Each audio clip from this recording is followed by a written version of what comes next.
what is sort of interesting is that many different places have their own history, and the place that we and the region we are in now sort of had its background in very basic way of living.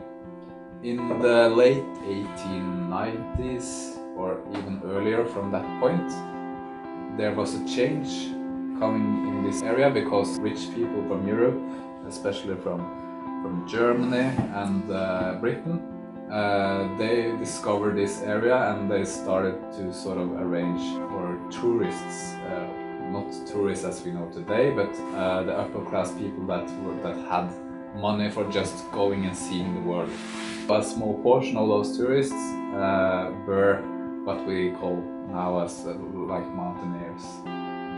So these guys started to see and look up on the peaks here. They are seeing peaks that no one has ever climbed because every day life here was just about surviving. No one was thinking about going to the tops. One thing about the mountaineering culture is being the first person on that top. And in the Alps, every peak has been climbed. So then people and the British mountaineers were starting to see, okay, where are there nice mountains that haven't been climbed before? And this was one of those places.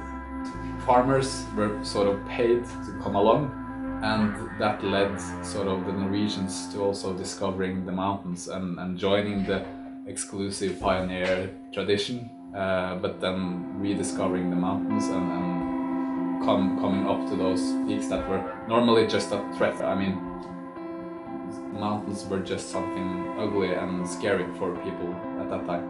But then when they reached the top, the summit, and they suddenly realized, oh, this is actually nice. But those stories and those adventures, that's sort of the bottom line of what was a big factor for those guys to come here and explore the mountains.